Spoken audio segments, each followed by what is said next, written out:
Hi, welcome to Health 401, Health Policy and Governance.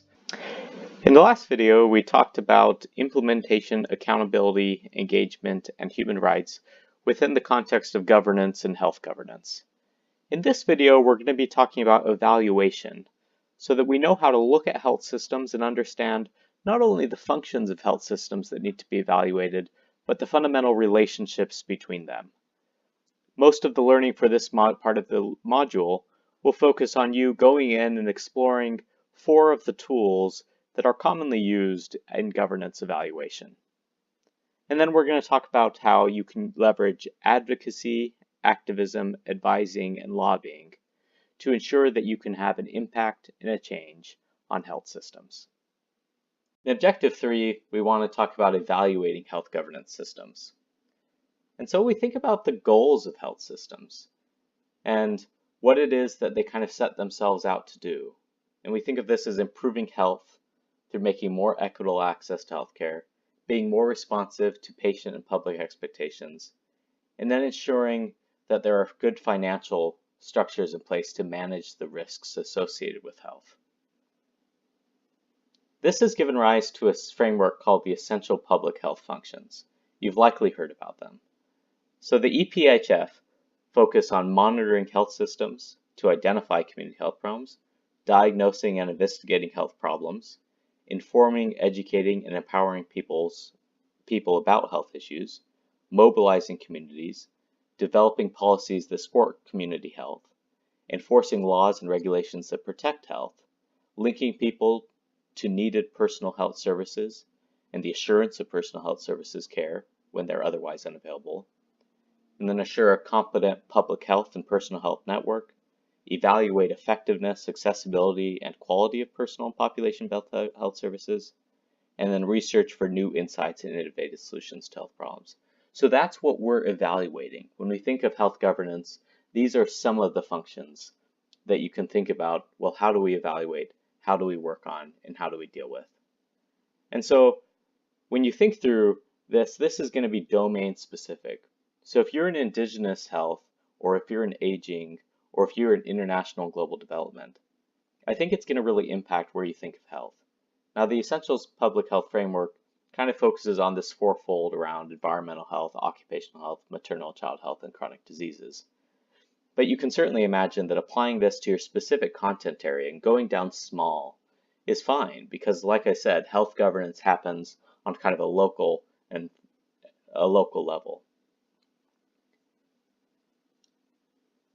With all of that said, it's important to think of the challenges that health systems face. And this includes 3 like the gap between good governance agendas and existing capacities, the discrepancy between formal and informal governance, and the inattention to socio-political and power dynamics.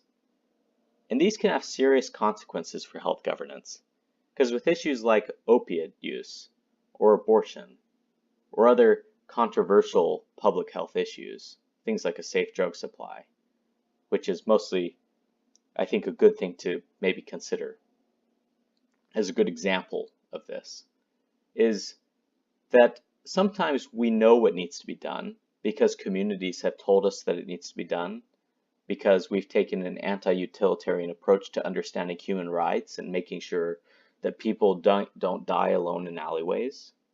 I think taking that focus and pulling it all together and thinking about, well, how does that work within a health system where legislatures and other policymakers and decision makers don't have any appetite for changing it because the political winds and pressures aren't really pushing them towards that, then I think that's an important thing to consider of what a health system can do, and then what we can do to really pressure and make that change happen.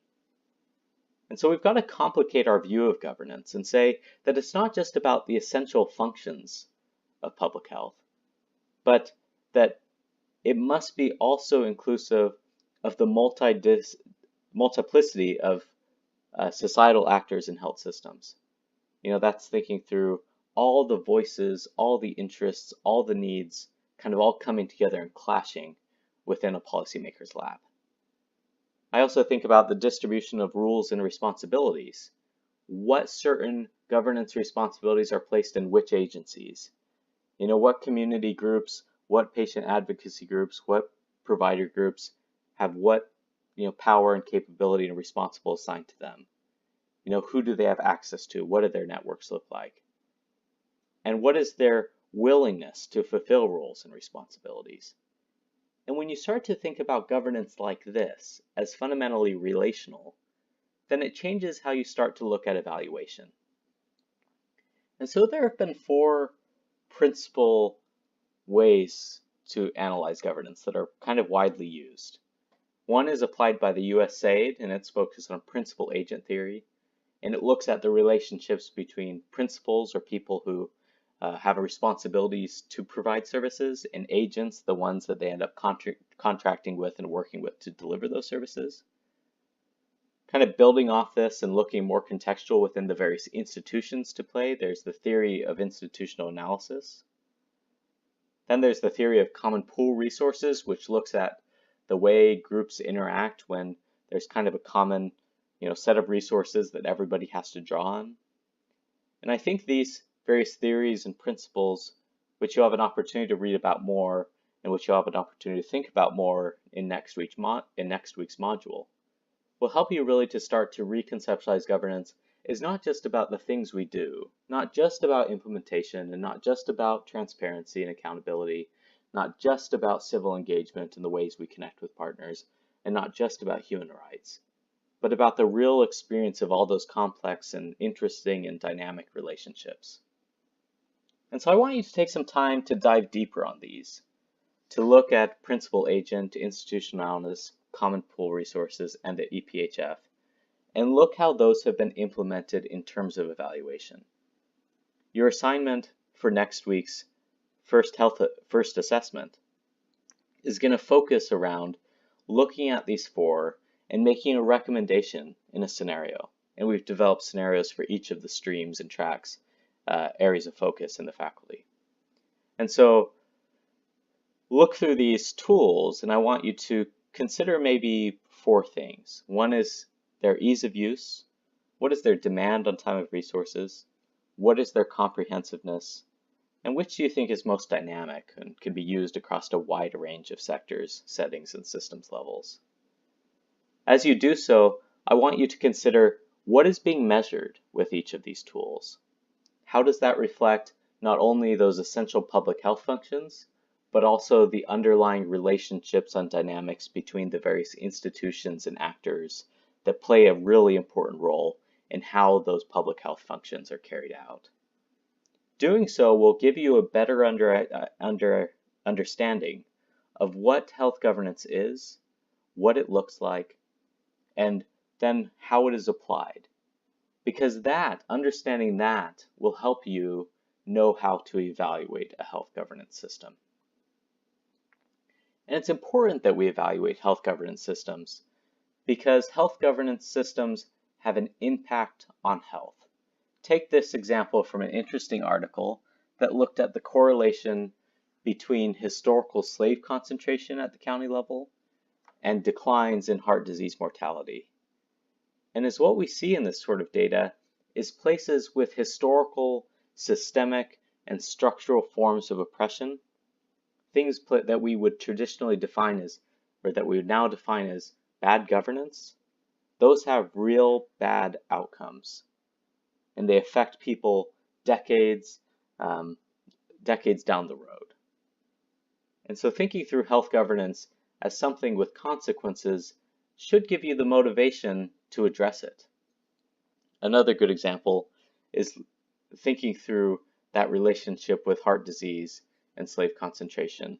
As you can see that they continue to be really, common and concentrated, this being example data from the US. If you look, for example, at the clustering, that's what Moran's I measures, it's a degree of describing how clustered things are. You see that heart disease among African Americans in the US is clustered geographically. And I think that's an important thing to take home and to consider about that relationship between history and lands and peoples and health. And apply that to contexts like here in BC with Indigenous health, with our example around the central coastal region. Just to show this data in another way, you can look at how people in the Deep South versus Upper South, how big of a difference of a disparity there is between blacks and whites in the US in heart disease mortality. And as what you see is that that is a strong association, and that the greater the 1860 slave concentration was, the greater the declines there, less the declines were, and the greater the disparities were. And so I think that's an important thing to take home, because when we look regionally here in the Pacific Northwest, we can see similar sorts of things happening. So I showed you with the example with the Bella Coola peoples, but even at a bigger level, some of my analyses looking at 5-year population weighted average life expectancy at the county and regional district level shows huge disparities between countries. British Columbia having between a 1 and 2 year increase in life expectancy, or difference in life expectancy over Washington and Oregon. And I think thinking about how governance is different in the US and different in Canada, and how at the population level 2 years is so many years of life lost because of bad governance, it makes me want to evaluate these systems better to see what is driving these differences. Because we can improve life expectancy. We see throughout the region, we see in British Columbia, that over time and over geographies, life expectancy is improving. You can see in the left graph here, the left map, the Bella Coola, the Central Coastal Regional District, had a great improvements in life expectancy in going 2002 to 2011 time periods, and then continued this trend in other regions, but we started to see an actual little bit of decline in the Central Coastal Regional District. And so it's about making sure that the systems that we have, when they're working, that we continue to use them, that we continue to leverage them and make sure they continue to work. And when we think about it in this way, we can then think about how we can use evaluation and how we can use our understanding of governments to affect change in governance. And so doing so, an important framework for this work is what we call the context, evidence, and links framework. The context, evidence, and links framework looks at how evidence, information, whether or not that's what we think of as kind of quote-unquote hard evidence through things like empirical research and quantitative studies and qualitative research, and how that is used within the political context, through policy analysis and research, how that interacts with links, so in terms of knowledge translation to making sure that the right people have your back and are pushing for the things that will improve health. It's about looking at that relationship between the political context and the kind of networks and the government, the networks which are governance, and looking at the overlap there being activism and advocacy and advising and lobbying, to make sure that we can actually create the political environments in which we can act, in which we can make a difference. And so when we start to apply this on the ground, we can break this up into a framework which again has been used for research, but it's important to think about that political context and how it trickles down. And so when we're defining political context, we think of things like, who are the policymakers? What are their ideas, and do they have demands for new ideas? What are the sources of strength or resistance you'll face when trying to implement a policy? What is the policy-making process, and what opportunities are there? In terms of what you can do, you can get to know policymakers. You can look out for opportunities and look out for, remember last week we talked about policy windows. And so making sure that this is all part of the work that we're doing, and regardless of whether or not you work in a Ministry of Health, or you work at an individual level, or you work at a community-based organization or a patient organization, or as a nurse or as a doctor, or whatever the case is.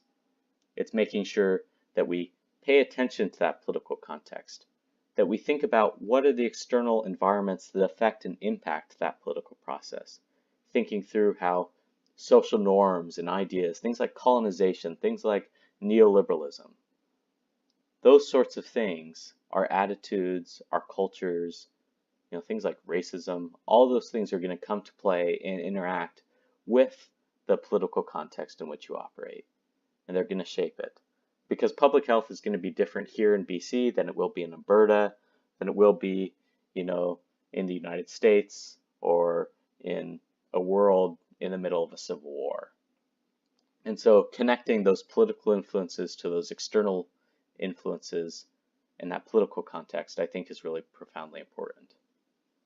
I think that helps you to kind of understand about what sort of evidence you want to develop, in terms of establishing credibility and establishing connections with researchers, whether or not you're doing research or interested in doing research, or you're interested in doing practical work.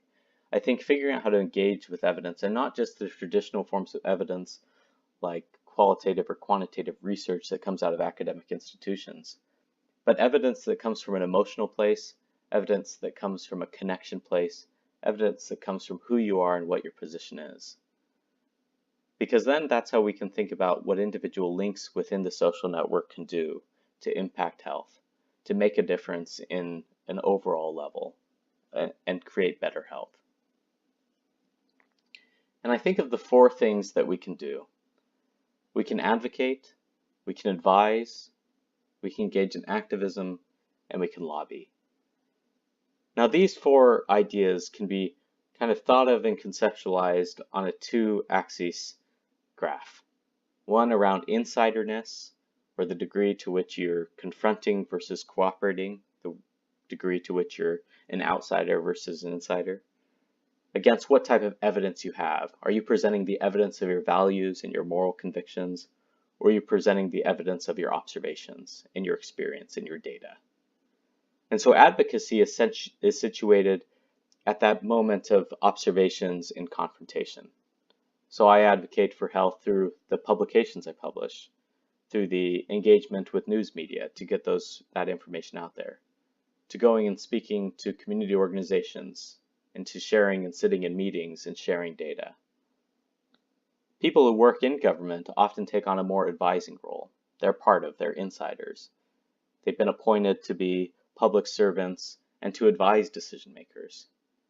Again, advising tends to be focused on observations, on the hard data, because people who are getting ready to spend the sort of large amount of resources that sometimes it takes to fix health, that's going to really impact our ability to implement. And then looking up at evidence type, we look at value-based forms of affecting change. And that include things like activism, which is more of an outsider activity, and lobbying, which is more of an insider activity. And so public health groups can lobby for their interests, and they can also, and that's more of a private interaction between, maybe a decision maker or policy maker and a leader of a community-based organization or a patient care organization. Or they can take it into the more public sphere and engage in activism. The thing that's important to recognize here is one isn't necessarily better than the other. They each have something to offer, and they each play an important role in health governance. So wherever you situate yourself in here, I think it's important that you have passion, that you make sure that you position yourself well, that you assess what your power is and what your negotiating position is in terms of what you have to offer and how you can influence folks, and then how persuasive and credible your argument is. Is it based solely on just logic and that sort of thing, or have you also thought about emotional appeal and how that might play out in that external influence and also in the political context? And so in doing this, it's important that we frame our messages in a way that they are accessible, which means that newspaper organizations pick them up and cover them, but also that the content is rich and convincing and appealing.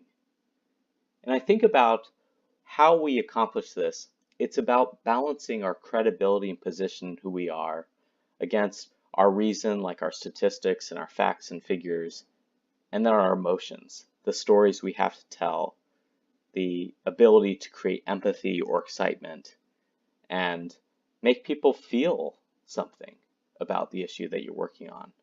And so if that's in aging and health, I think about my experience in working in volunteering at a care home, and there was this man who didn't have anyone who spoke his language, and he would just yearn for connection.